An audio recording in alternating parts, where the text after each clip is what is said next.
¿Qué tal, hermanos? Bendecido día del Señor para todos.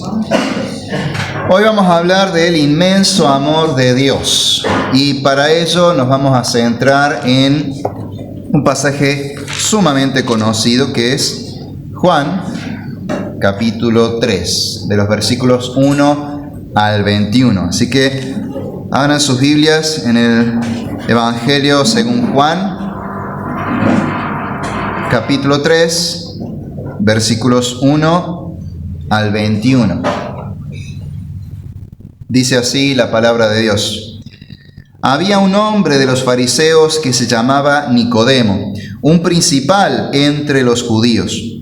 Este vino a Jesús de noche y le dijo: Rabí, sabemos que has venido de Dios como maestro, porque nadie puede hacer estas señales que tú haces si no está Dios con él.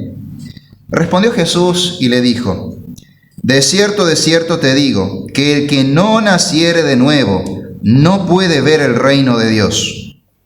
Nicodemo le dijo: ¿cómo puede un hombre nacer siendo viejo? ¿Puede acaso entrar por segunda vez en el vientre de su madre y nacer? Respondió Jesús: de cierto te digo, que el que no naciere de agua y del Espíritu no puede entrar en el reino de Dios. Lo que es nacido de la carne, carne es, y lo que es nacido del Espíritu, Espíritu es. No te maravilles de que te dije: os es necesario nacer de nuevo. El viento sopla de donde quiere y oyes su sonido, mas ni sabes de dónde viene ni a dónde va. Así es todo aquel que es nacido del Espíritu. Respondió Nicodemo y le dijo: ¿cómo puede hacerse esto? Respondió Jesús y le dijo: ¿eres tú maestro en Israel y no sabes esto? De cierto te digo, que lo que sabemos hablamos y lo que hemos visto testificamos, y no recibís nuestro testimonio. Si os he dicho cosas terrenales y no creéis, ¿cómo creeréis si os dijere las celestiales?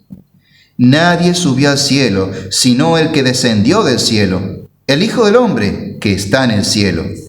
Y como Moisés levantó la serpiente en el desierto, así es necesario que el Hijo del Hombre sea levantado, para que todo aquel que en él cree no se pierda, mas tenga vida eterna.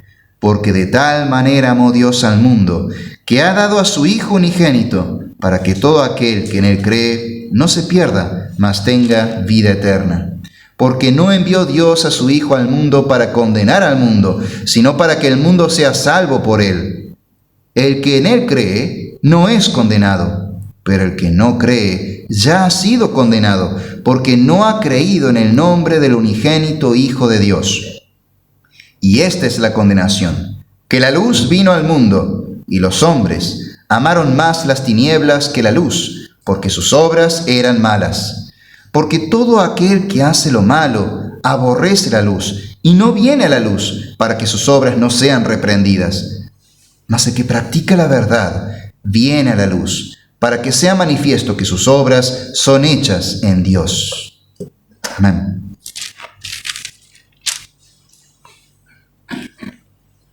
Hay una anécdota interesante sobre alguien que predicaba mucho de este pasaje. George Whitefield, uno de los famosos predicadores del Gran Despertar, y uno de los fundadores de la iglesia metodista. Él era un predicador itinerante, iba por muchos lugares, viajaba a predicar el evangelio. Era de Inglaterra, recorrió todo el Reino Unido, pero también incluso llegó a viajar a Estados Unidos, cuando en ese momento todavía no eran los Estados Unidos, sino que eran una colonia británica. Llegó hasta allá incluso a predicar algunas veces, y había un sermón que solía predicar mucho y era sobre la necesidad de nacer de nuevo. Él predicaba mucho de este pasaje de Juan capítulo 3. Era un sermón muy repetido de él, era como su caballito de batalla. Lo predicaba muy seguido. Y había un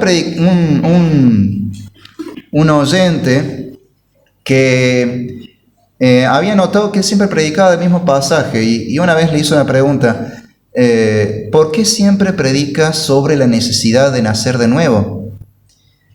Y la respuesta de George Whitefield fue: porque es necesario nacer de nuevo. La verdad que se trata de algo urgente, es una verdadera necesidad. Y eso se nota en este pasaje. Cristo repite esta idea de es necesario nacer de nuevo varias veces. Evidentemente es la idea central del pasaje.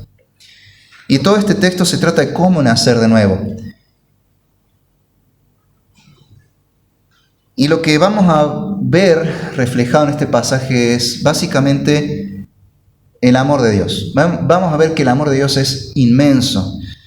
Y lo vamos a ver plasmado a lo largo de todo lo que el Señor le dice a Nicodemo, en cada una de esas palabras, en cada respuesta que le da. Ahora, para entender un poco la situación en la que ocurre este diálogo, tenemos que ver un poco el contexto. Jesús está empezando su ministerio.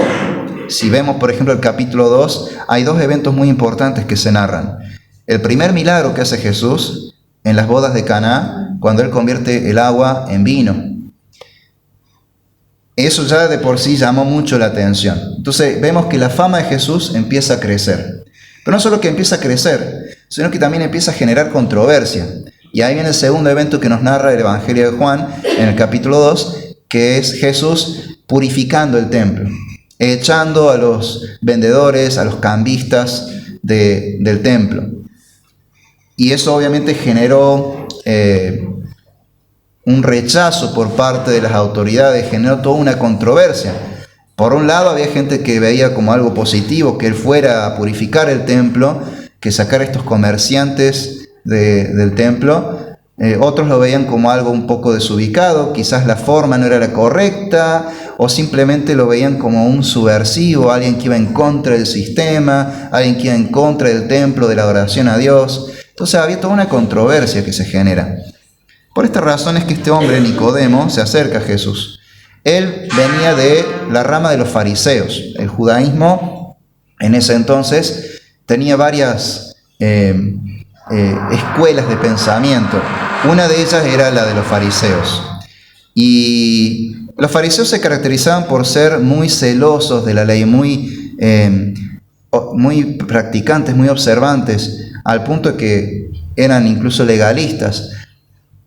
Pero a la vez eran muy devotos y esperaban la llegada del Mesías con mucho anhelo. Y acá está este hombre, Nicodemo, que se anima a hablar con Jesús. No se queda solo con lo que dicen acerca de Jesús, sino que directamente se anima a hablar con Él. Vamos a la fuente, vamos a ver quién es este Jesús realmente. Ahora, obviamente, por lo controvertido que está haciendo Jesús, no era muy buena idea ir públicamente a hablar con Él. ¿Qué es lo que hace Nicodemo? Va de noche, en secreto, a tener este diálogo con el Señor. Y es un diálogo que realmente le impactó a Nicodemo, porque más adelante en el Evangelio vamos a ver que Nicodemo está a favor de Jesús. Es una de las personas dentro de los fariseos y dentro de todas las demás autoridades que había en Jerusalén. Nicodemo es un erudito, una persona importante del judaísmo que está de acuerdo con Jesús. Vemos que este diálogo realmente le impactó. Vemos que Nicodemo era un discípulo en secreto. Termina creyendo en el Señor.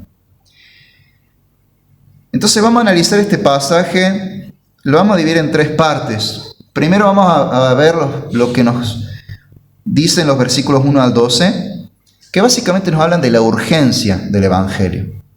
La urgencia del Evangelio en los versículos 1 al 12. Luego de los versículos 13 al 15 vemos la misión de Jesús el Cristo. Y de los versículos 16 al 21 la razón del sacrificio de Cristo, que es el inmenso amor de Dios. Veamos entonces de los versículos 1 al 12 la urgencia del Evangelio. Lo que acá encontramos es que apenas Nicodemo empieza a hablar con Jesús, Jesús de inmediato le responde, y con una frase contundente. En el versículo 3 dice: de cierto te digo, que el que no naciere de nuevo no puede ver el reino de Dios. Ahora, Nicodemo viene en buenos términos Cuando él comienza a dialogar, dice: Señor, sabemos que venís de Dios como maestro, porque las obras de estos milagros que haces son señales de que Dios está con vos. En teoría, él arranca diciendo: bueno, vengo abierto, vengo dispuesto a escuchar. No creo que seas un falso maestro, creo que sos un maestro enviado por Dios. Pero Jesús, ahí nomás que ve el corazón, va más allá de lo que dice Nicodemo y va directo al grano. Aborda el problema mucho antes de que Nicodemo siquiera lo piense. De cierto te digo que el que no naciera de nuevo no puede ver el reino de Dios. En el Evangelio de Juan, Jesús habla mucho con esta frase: de cierto. Es una manera, en hebreo es la manera de decir que algo es sumamente verdadero e importante. En verdad, esto es muy importante. Si no naces de nuevo, no podés ver el reino de Dios. Eso es lo que le está queriendo decir. Y arranca con esa idea. Fíjense que es como una especie de golpe. Sobre todo porque no se lo dice a cualquier persona, se lo dice a Nicodemo, que era un maestro, un fariseo, un rabino. Pero la frase es todavía más impactante si entendemos de dónde viene esta idea de nacer de nuevo. ¿Qué idea tenían los judíos de la época? La frase nacer de nuevo para un judío era conocida. En aquel entonces, en el siglo I, esta frase era usada por los judíos para referirse a los gentiles que se convertían al judaísmo. Cuando un gentil quería adorar al Dios único y verdadero, el Dios de Israel, y quería convertirse al judaísmo, podía simplemente adorar a Dios siendo un gentil, sin hacer la conversión. Podía ser un temeroso de Dios, como llama la Biblia, y simplemente abandonar el paganismo y adorar al único Dios verdadero sin ser judío. Pero si quería ir un paso más allá y convertirse en judío, tenía que ser un proceso de conversión que duraba unos cuantos años, un par de años mínimamente, y ese proceso culminaba de la siguiente manera: se circuncidaba para entrar en el pacto que Dios había hecho con Abraham y el pueblo de Israel. Se circuncidaba y luego tenía que sumergirse en las aguas del mikve. El mikve era una especie de pileta bautismal, un bautisterio. Era un lavado ritual que se hacía. O sea que básicamente se bautizaba. De ahí viene el bautismo. Y eso lo hacían los gentiles. Y la idea era que cuando un gentil se sumergía después de haberse circuncidado y hacer este lavado ritual, era una imagen, un simbolismo muy peculiar de la pileta, porque era como si se enterrara a alguien que ha muerto. Muere un gentil y nace de nuevo un judío. Se sumerge un gentil, pero lo que emerge de las aguas no es un gentil, es un judío. Ha nacido de nuevo. Es más, la forma en que se sumergía era poniéndose en posición fetal dentro del agua. Todo un simbolismo, ¿no? La idea era: morís a tu vieja vida, ya no sos más gentil, nacés a una nueva vida, ahora sos judío hecho y derecho. No un judío de segunda, un ciudadano de segunda, no. Sos judío igual que yo, que nací judío. Vas a ser judío como yo, un judío hecho y derecho. Nacés de nuevo a una nueva vida. Ahora, Jesús le dice a Nicodemo: un judío, un rabino, un fariseo, tenés que nacer de nuevo. Esa frase le pegó fuerte, porque lo que le está diciendo: mira, serás judío, serás rabino, serás de los fariseos, de los más celosos de la ley, pero verdaderamente no sos salvo. Verdaderamente no sos parte del pueblo de Dios. Estás circuncidado, sos hijo de judíos, no sos del pueblo de Dios. Exteriormente lo sos, pero en tu corazón no. Tenés que nacer de nuevo. No sos salvo. Esa frase chocó.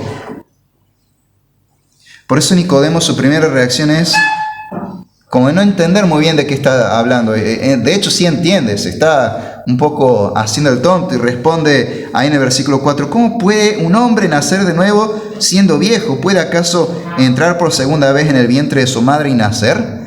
Él entiende perfectamente que no se puede hacer eso, que uno no puede literalmente nacer de nuevo. Él sabe muy bien que Jesús está hablando en un sentido metafórico y entiende muy bien a lo que se refiere Jesús. Entiende muy bien la frase nacer de nuevo. La entendió perfecto. Para los judíos esa frase era normal. Para el fariseo era algo que usaban todo el tiempo cada vez que un gentil quería convertirse al judaísmo. Esa frase se la decían ellos a los gentiles que querían convertirse al judaísmo. Él entendió perfectamente el mensaje. Él entendió que Jesús le estaba diciendo, no sos realmente salvo. Y eso fue fuerte para él. Es más, Jesús le vuelve a pegar de alguna manera cuando Nicodemo pregunta cómo se puede hacer esto y Jesús le dice, ¿vos sos maestro de Israel y no sabés esto? Lo está bajando del copete, básicamente. Pero en realidad hay que entender que Jesús no está humillándolo así como simplemente por humillarlo. Lo que quiere es que Nicodemo se convierta, que nazca de nuevo. Él quiere enfatizar esta idea que es necesario nacer de nuevo. Necesitas ser salvo, Nicodemo. Por eso él repite mucho esta frase. Ahí en el versículo 5 y 6 y 7 repite esta idea 2 veces más. De cierto te digo que el que no naciere de agua y de espíritu no puede entrar en el reino de Dios. Explica lo primero que dice, apenas parafraseándolo un poco, pero es básicamente la idea repetida. Lo dice, lo que es nacido de la carne, carne es, lo que es nacido del espíritu, espíritu es. No te maravilles de que te dije, os es necesario nacer de nuevo. Se lo vuelve a repetir. Él quiere que Nicodemo entienda que debe nacer de nuevo, que debe ser salvo, que es una necesidad, una urgencia. El nuevo nacimiento es una necesidad que tiene todo hombre. Todos necesitamos ser salvados por el Señor. Todos necesitamos nacer de nuevo. No hay absolutamente nadie en el mundo que pueda decir, yo estoy bien con Dios, estoy salvo, o yo no necesito de Dios porque estoy bien. Absolutamente todos estamos muertos por causa de nuestros pecados. Y por lo tanto, todos tenemos esta gran necesidad de que Dios nos salve. Porque todos estamos condenados. Nadie se salva de esta, nadie se libra del juicio. Hay una necesidad apremiante, urgente.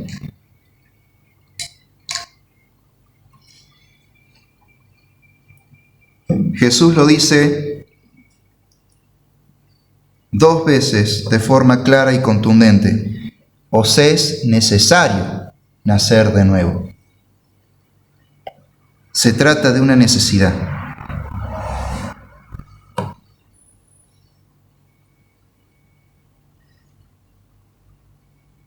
Me acuerdo que hace muchos años yo repartía por el supermercado unas tarjetitas de una radio cristiana, y esta tarjetita tenía el dial de la radio, el nombre, pero del otro lado tenía unas preguntas. La pregunta era, si hoy murieras, ¿a dónde irías? ¿Al cielo o al infierno? Así era la tarjeta. Digamos, una pregunta bastante fuerte. Y me acuerdo que un par de veces se me acercó gente con la tarjetita. Lo bueno de eso es que yo me daba cuenta que lo leían. No era que la recibían, sí, gracias, y después la tiraban al tacho, sino que la leían, porque volvían. Y me decían, discúlpame, aunque hay una pregunta, es medio fuerte, ¿no te parece? Te preguntas si hoy te murieras, ¿a dónde irías? No es como muy estratégico. De hecho, sí es muy estratégico. Porque si no, ¿cuándo pensamos en esa realidad? Si nos muriéramos, la Biblia dice que después de esto es el juicio. ¿Y estamos tranquilos? ¿Sabemos que si morimos podemos ir tranquilos ante la presencia de Dios, pararnos firmes, sabiendo que el Señor nos va a decir, entra en el reino de Dios, entra en mi reposo, o por el contrario, tenemos miedo.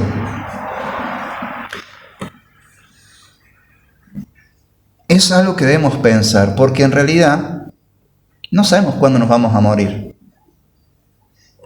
Idealmente viviremos muchos años y moriremos en paz, a rodear a nuestros seres queridos, idealmente. Pero puede pasar de cualquier otra manera. Puede pasar en cualquier otro momento. Te puede dar un paro cardíaco ahora mismo. Podés tener un accidente en la calle. O te puede dar una enfermedad y de acá a unos años morirte. O efectivamente, en el ideal, llegás a una gran edad y morís tranquilo en tu cama, rodeado de tus seres queridos. No lo sabés. Un compañero de la secundaria, me acuerdo que decía, él era de la Iglesia Católica Romana, pero no era un católico devoto, simplemente cumplía los rituales como para decir que cumplió, como para tacharlo de la lista. Y él decía, yo voy a vivir haciendo lo que yo quiera y cuando llegue viejo, ahí voy a hacer eso que hace la Iglesia Católica Romana y no se acordaba qué era, se refería a la extrema unción, dice, eso que te hacen para que se te perdonen todos tus pecados que cometiste en la vida y así ya está, limpio y entras al cielo de una apenas te morís. Y, la extrema unción, le digo, pero ¿y si te morís antes? Bueno, no sabes si vas a llegar a viejo. ¿Qué haces si te morís antes? ¿No hay extrema unción ahí? ¿Cómo hace? No sabemos cuándo y cómo vamos a morir. Por eso es que vemos que realmente es urgente nacer de nuevo. Os es necesario nacer de nuevo. Ahora, este nuevo nacimiento no es algo que nosotros podamos producir, que podamos provocar o causar. Nosotros no nos hacemos nacer a nosotros mismos. El nuevo nacimiento es de naturaleza divina, es una obra de Dios. Por eso Jesús, en el versículo 8 dice, el viento sopla de donde quiere y oye su sonido, mas ni sabes de dónde viene ni a dónde va. Así es todo aquel que es nacido del Espíritu. ¿Qué quiere decir Jesús con esto? ¿Por qué dice esto? Bueno, para darnos a entender que el nuevo nacimiento es una obra del Espíritu Santo, es una obra de Dios. Ya nos lo dice Juan mucho antes, en el capítulo 1 de su Evangelio, en los versículos 11 al 13, cuando nos dice que Cristo a lo suyo vino y los suyos no le recibieron, mas a los que le recibieron, a los que creen en su nombre, les dio potestad de ser hechos hijos de Dios, los cuales no son engendrados de sangre, ni de voluntad de carne, ni de voluntad de varón, sino de Dios.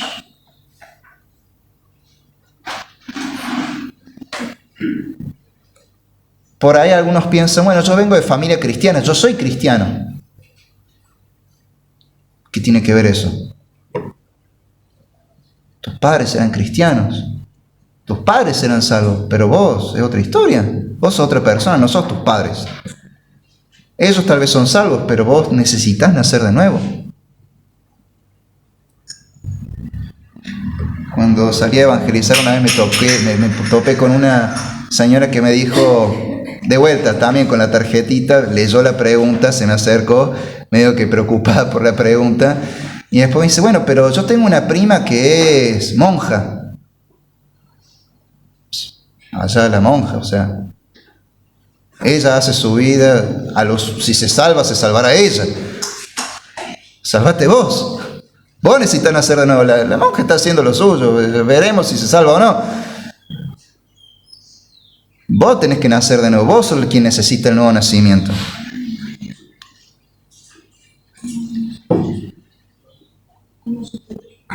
No son engendrados de sangre. No se hereda por ser hijo de o pariente de un creyente. La salvación no se hereda. Tenés que nacer de nuevo. Tampoco es voluntad de hombre, voluntad de carne, porque no es que yo quiero salvarme a mí mismo y me esfuerzo y lo logro. Y voy a ser muy buena persona y hacer puntos a favor y voy a llenarme de buenas acciones y voy a procurar no hacerle mal a nadie ni desearle el mal a nadie. Y de ese modo, cuando llegue el juicio final o cuando yo me muera y tenga que pararme ante el Señor, Dios va a decir, ¡ay, qué buena persona! Venga, se salvó a sí mismo. No. La Biblia dice que nuestras acciones, aún nuestras obras de justicia, son un trapo de inmundicia. Aún nuestras buenas acciones están estropeadas por el pecado. Definitivamente yo no me puedo salvar a mí mismo. No hay buena obra que alcance.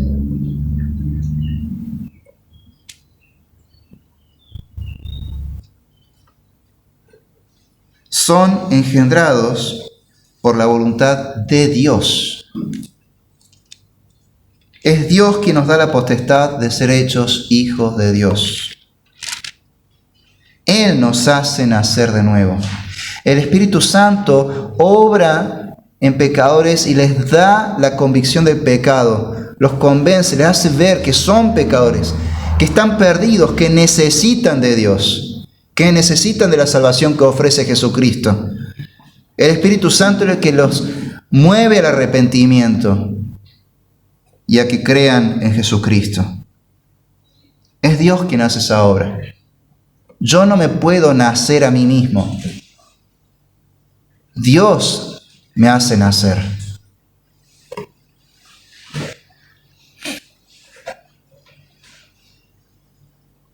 Es una obra de Dios. Entonces dependemos completamente de Dios. Ahora puede que estemos como Nicodemo.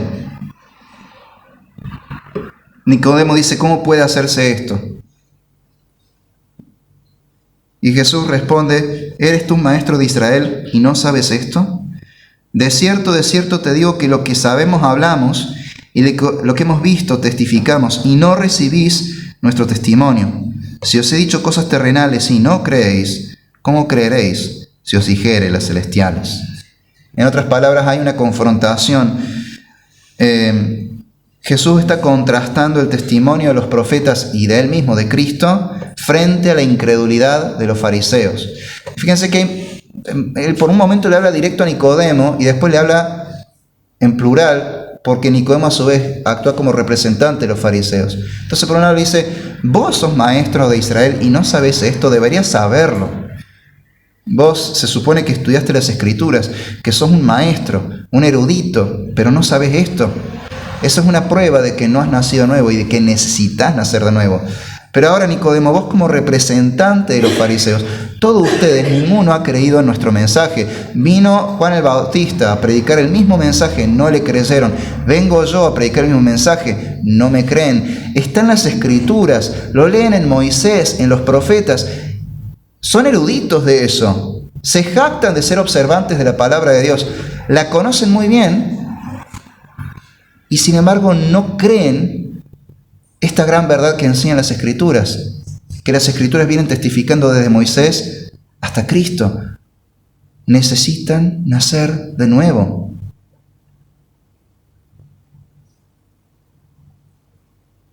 Y eso depende de Dios. Ustedes deben depender de Dios. Contrasta esa incredulidad. Y puede ser que nosotros estemos en la misma situación que Nicodemo. Puede ser que nosotros, al igual que los fariseos, conocemos las Escrituras muy bien. Tenemos años de cristianos. Tenemos años en la iglesia. Venimos de familia cristiana. Capaz que somos hasta nieto y bisnieto de cristianos. Puede que hasta que incluso tengamos un ministerio en la iglesia. Y somos como Nicodemo y los fariseos. No creemos el testimonio de la Escritura.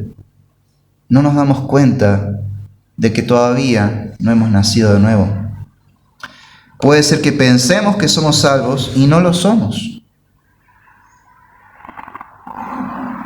Puede ser que estamos tranquilos porque venimos a la iglesia, porque llevamos una vida justa y recta. ¿Pero realmente hemos nacido de nuevo? ¿Realmente Dios nos ha salvado?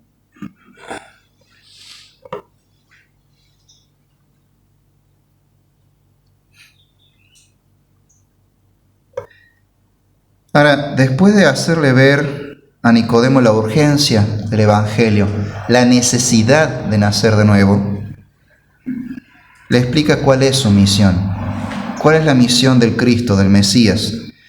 Y eso lo encontramos en los versículos 13 al 15.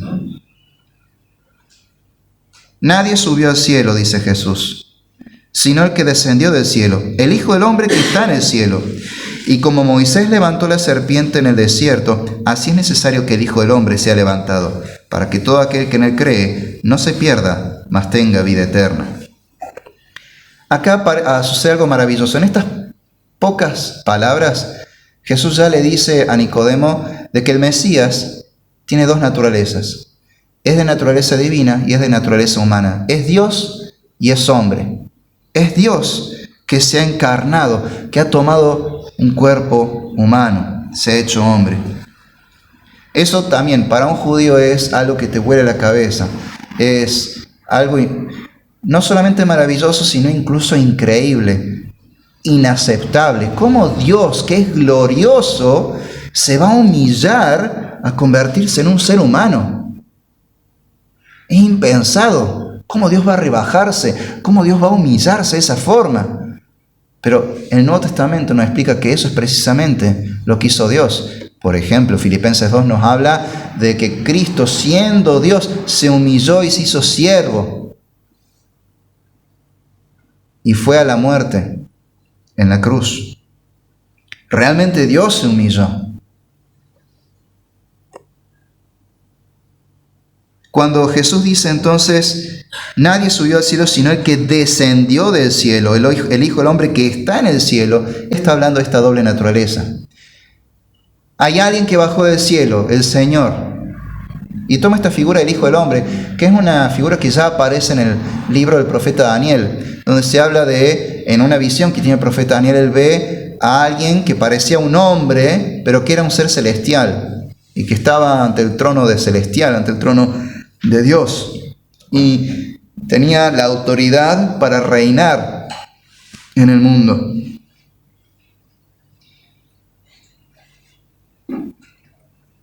Jesús trae a la memoria ese pasaje y le hace ver, yo soy es el que tiene esa autoridad, yo soy el Rey, el Mesías, pero yo vengo del cielo, yo soy Dios que se ha hecho hombre. Por eso también es curioso que dice el Hijo del Hombre ha descendido, pero el Hijo del Hombre está en el cielo, como que descendió, pero al mismo tiempo está, porque Dios está en todos lados, y porque está en todos lados puede también estar en un hombre.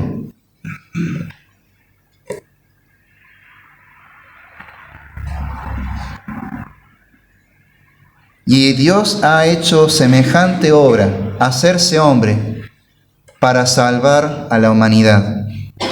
Y lo ha hecho a través de un sacrificio.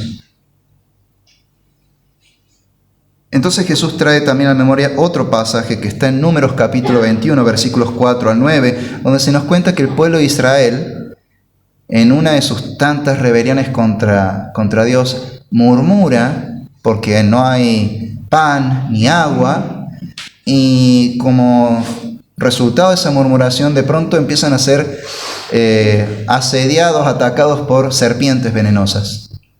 Y la gente empieza a morir.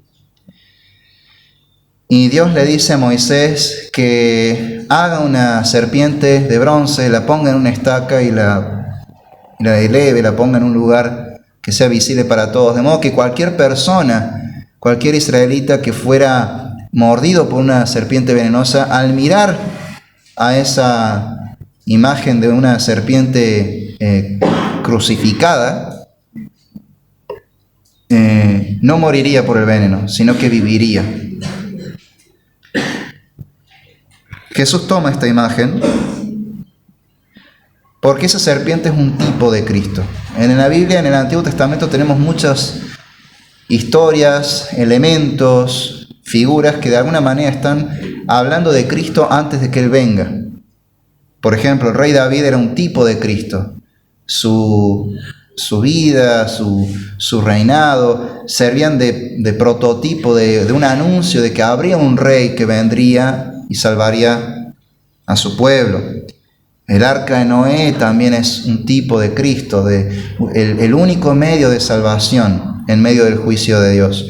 Así hay varios tipos. Esta serpiente de bronce es uno de esos tipos que anuncian un Salvador.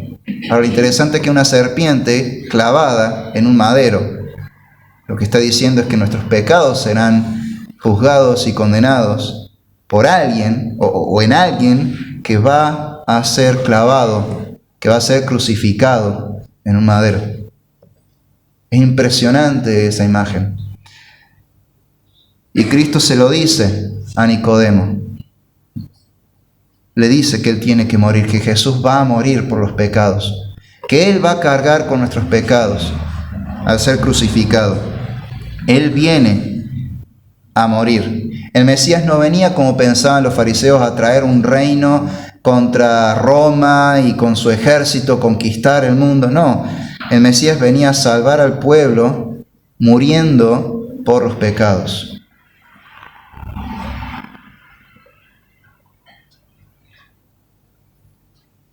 Y así como la serpiente había sido puesta en un lugar en alto, así Cristo también iba a ser elevado.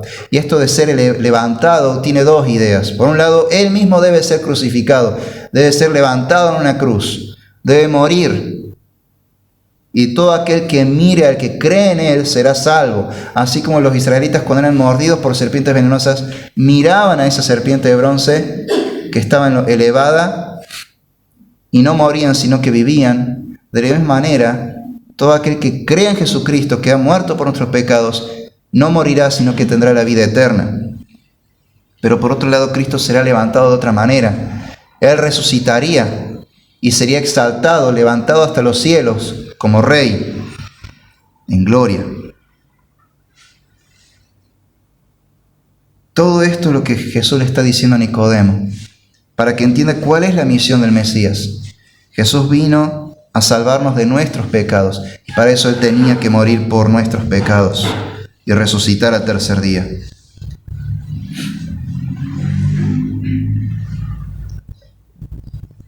Y entonces Jesús nos explica cómo es que podemos nacer de nuevo, cómo es que Dios nos salva. En el versículo 15, para que todo aquel que en Él cree no se pierda, mas tenga vida eterna. Y esta es otra frase que se repite en este discurso, porque también es muy importante. Jesús quiere que entendamos entonces dos cosas. Primero, tenemos que nacer de nuevo.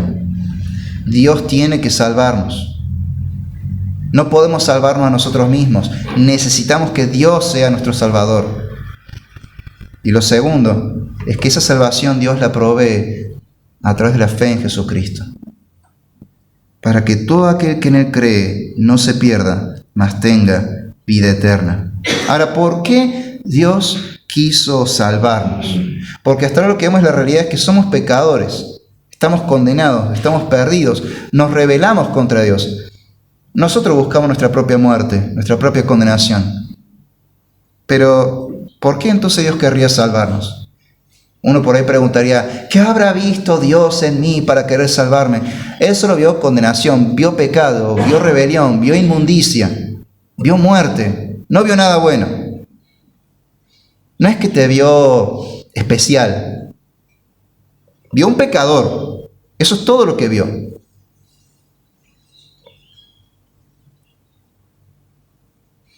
No es que Dios vio que íbamos a creer en Él, o que vio alguna virtud en nosotros y quiso salvarnos. No. Jesús acaba de ser muy claro. La razón del sacrificio de Cristo es el inmenso amor de Dios. Dios vino a salvarnos porque Él nos amó. Comienza por Dios, no por nosotros. De los versículos 16 al 21 leamos de nuevo, dice, porque de tal manera amó Dios al mundo, que ha dado a su Hijo unigénito, para que todo aquel que en Él cree no se pierda, mas tenga vida eterna. Se repite esta frase. Porque no envió Dios a su Hijo al mundo para condenar al mundo, sino para que el mundo sea salvo por él. El que no cree en él no es condenado, pero el que en él cree no es condenado, pero el que no cree ya ha sido condenado, porque no ha creído en el nombre del unigénito Hijo de Dios. Y esta es la condenación, que la luz vino al mundo y los hombres amaron más las tinieblas que la luz, porque sus obras eran malas. Porque todo aquel que hace lo malo aborrece la luz y no viene a la luz para que sus obras no sean reprendidas. Mas el que practica la verdad viene a la luz para que sea manifiesto que sus obras son hechas en Dios. ¿Por qué Dios envió a Jesús a que muriera en la cruz por nosotros? Porque de tal manera amó Dios al mundo. Porque Dios nos amó de una manera inmensa. El amor de Dios por el mundo perdido es enorme, es inmenso. La Biblia habla de la gracia eterna de Dios o la misericordia de Dios que es para siempre. El amor de Dios es enorme, es inmenso, es eterno. Y porque así de inmenso es el amor de Dios, Él quiso salvarnos. Ahora lo hizo de una manera que para Él es drástica. Él tuvo que dar a su Hijo. Él ha dado a su Hijo unigénito. Vemos acá la demostración de amor más grande de Dios: sacrificar a su propio Hijo. A veces nosotros podemos dudar de si Dios nos ama, sobre todo cuando tenemos momentos difíciles en la vida. Especialmente si son momentos difíciles que son como muy uno tras otro y parece que cada vez se suma más. Y cuando pensamos, bueno, ya no podría pasar nada peor, viene otra cosa a empeorarlo más. Y uno puede dudar y decir, pero ¿acaso Dios me ama? El amor de Dios, la demostración de amor más grande que Dios pueda dar, ya la dio. Y es haber muerto en la cruz.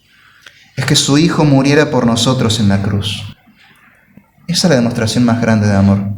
Sacrificar a su Hijo.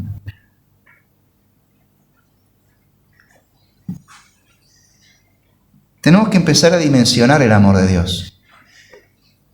Tenemos que contemplar el amor de Dios en la cruz de Cristo. Empezar a entender, a dimensionar lo inmenso del amor de Dios.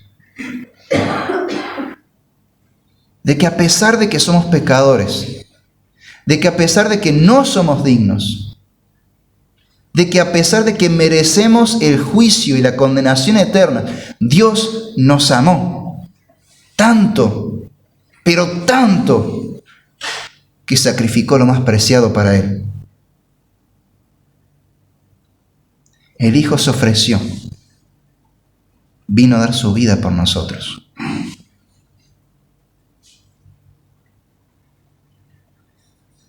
No es fácil querer dar la vida por otro, arriesgarse por otro.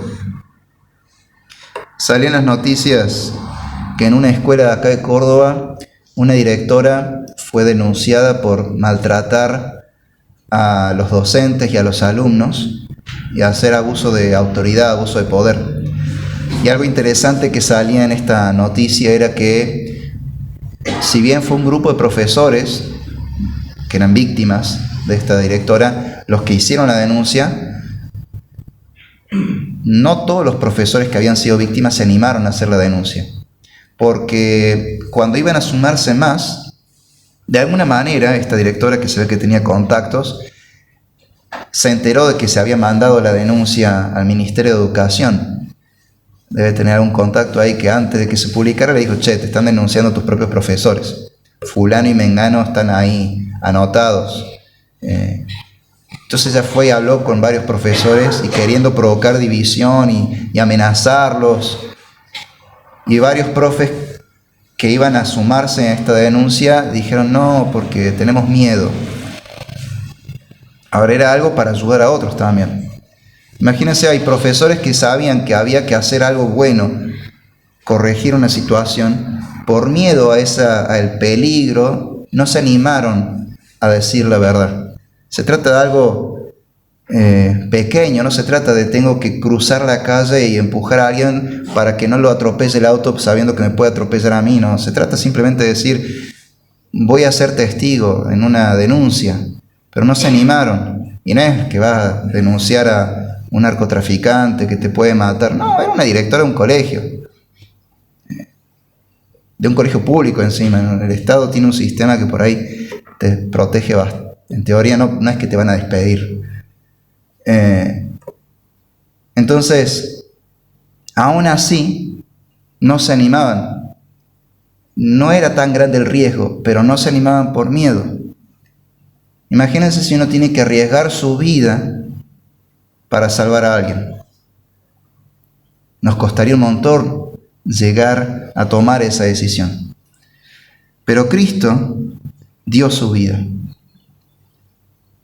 Y no simplemente la arriesgó, literalmente la dio. Clavaron sus manos y sus pies. No fue una posibilidad, un riesgo que estaba corriendo. Que bueno, tal vez me crucifiquen. Lo crucificaron. Pero no fue lo peor la crucifixión, lo peor fue tener que cargar con los pecados del mundo y tener que soportar sobre sí el justo juicio de Dios sobre el pecado. Pero tanto nos amó el Señor que lo hizo.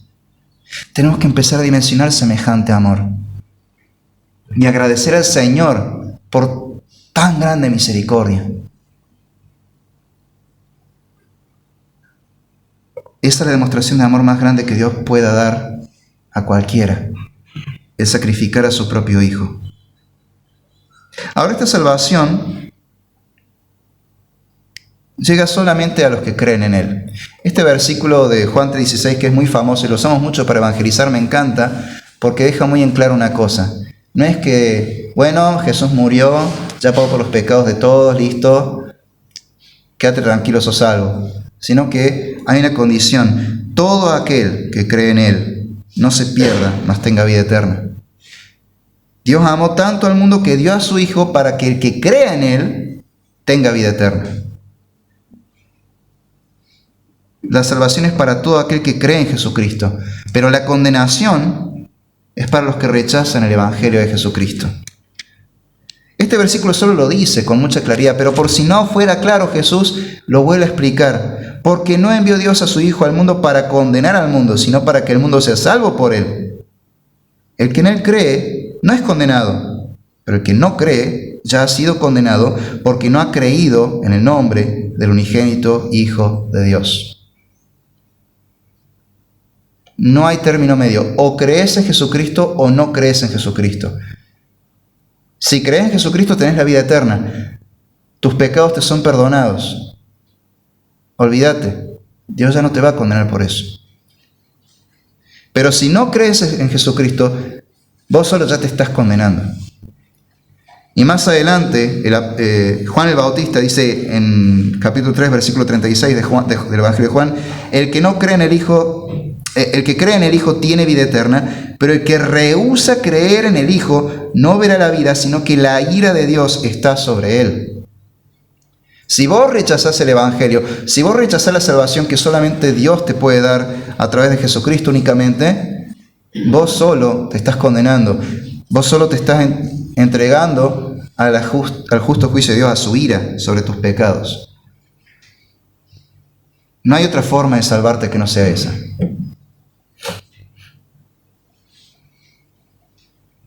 Solamente en Cristo hay salvación. El amor de Dios es enorme, sí, pero la salvación que Él nos la da solamente por medio de Cristo. Se trata de un mensaje exclusivo, no porque seas VIP, sino porque solamente hay un camino de salvación, solamente hay un Salvador. Dios te amó tanto que quiso salvarte a través de Jesucristo. Cree en Jesucristo. No lo rechaces más, no te rehúses más, no te resistas más. Arrepentite y cree en Jesucristo. Y entonces serás salvo de tus pecados y de tu condenación. Ahora alguno dirá, pero yo no necesito un Salvador, ya está todo bien con Dios. Yo estoy bien, no necesito de estas cosas, no necesito de la religión. Con una mano en el corazón, no es ese el problema. No es eso lo que hace que quieras rechazar el Evangelio. No es que está todo bien con Dios o que no necesites de la religión. El tema es que no querés que tu pecado sea reprendido. Querés seguir viviendo en tu pecado. Esa es la verdad. Querés seguir con tu vida. Y bueno, esa es una decisión que has tomado. Pero el Señor nos exhorta a que nos arrepintamos. Nos llama al arrepentimiento, a creer en Él. Que nos arrepintamos de nuestros pecados y pongamos nuestra fe en Jesucristo.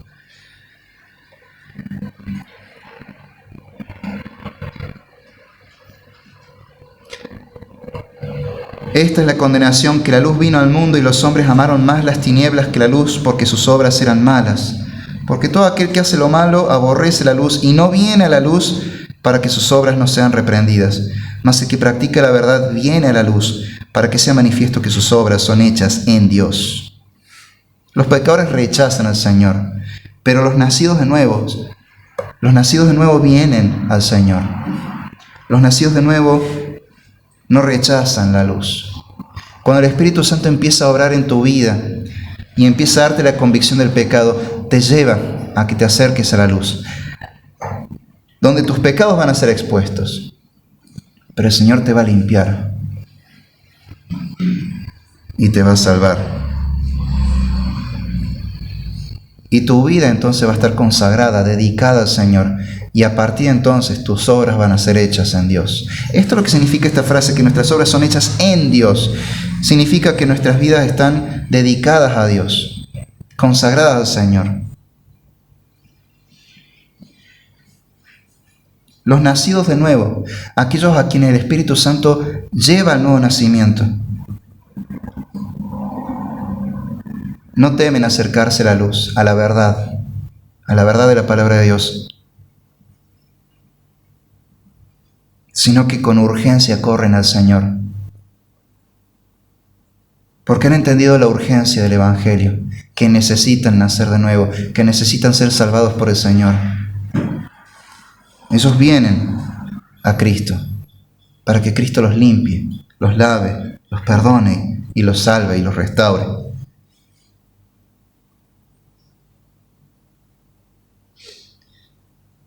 Entonces, en este domingo, si tras escuchar este mensaje pensás que sos más como Nicodemo, como los fariseos, que no estás en el Señor,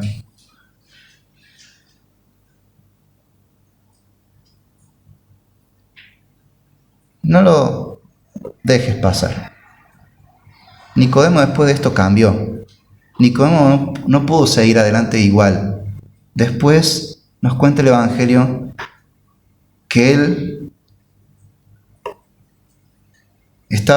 se oponía al juicio contra Jesús, porque él sabía que Jesús era un hombre de Dios. Y cuando Jesús fue crucificado y enterrado, sepultado, Nicodemo estuvo allí, acompañando a la familia y los discípulos de Jesús. Nicodemo cambió, creyó al Señor. Sé como esa parte de Nicodemo.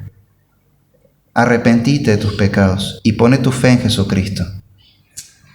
No te duermas pensando que está todo bien con el Señor, si sabes que hay pecado en tu vida, que tenés que arrepentirte, que la ira de Dios está sobre ti. Dios te ama y te ha provisto un Salvador. Arrepentite y cree a Jesucristo. es necesario que nazcas de nuevo. Y si por el contrario ya sos cristiano, ya sos salvo, sos un creyente, has nacido de nuevo, evalúa tu vida.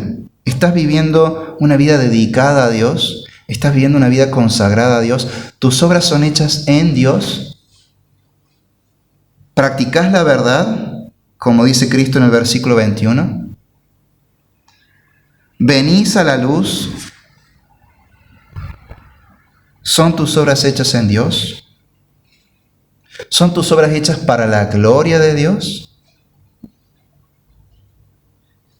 Debemos vivir para la gloria de Dios. Debemos vivir consagrados al Señor. Toda nuestra vida en adelante debe estar dedicada al Señor. De todo nuestro ser, todo lo que vivimos, en todo tiempo y en todo lugar, todo lo que hacemos, todo lo que decimos, todo lo que pensamos, toda nuestra vida enteramente debe ser una ofrenda de olor grato al Señor. Debe ser para la gloria de Dios. El que practica la verdad viene a la luz para que sea manifiesto que sus obras son hechas en Dios. Si realmente has nacido de nuevo, gózate del inmenso amor de Dios que te ha salvado. Gózate de este Salvador que Dios te ha dado en Jesucristo. Y viví agradecido a Dios y viví para la gloria de Dios.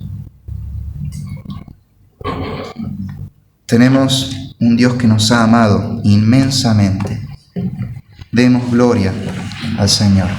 Oremos.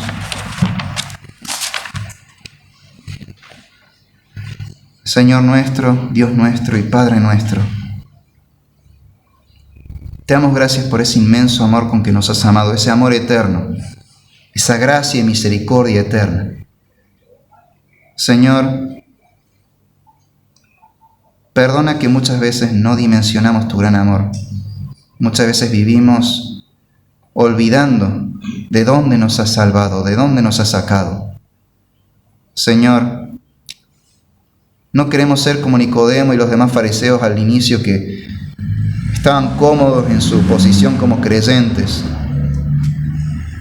Señor, queremos vivir para tu gloria. Queremos vivir agradecidos por tu salvación, llenos de gozo por tu amor y tu salvación, y darte gloria, Señor, con toda nuestra vida, en todo tiempo y en todo lugar. Señor, que así sea. Úsanos para tu gloria. Que todo nuestro ser sea una ofrenda agradable a ti. Y Señor, te pedimos por aquellos que todavía no han nacido de nuevo, pero que necesitan nacer de nuevo, que los salves, quebranta sus corazones, que tu Espíritu Santo le dé convicción de pecado, para que se arrepientan de sus pecados y crean a Jesucristo, el único Salvador. Señor, que no pasen demasiado tiempo rechazando tu amor y tu salvación en Cristo. Que ellos puedan ver a Cristo y encontrar la vida eterna en Él. Te lo pedimos en el nombre de Jesús. Amén. Gracias y paz, hermanos.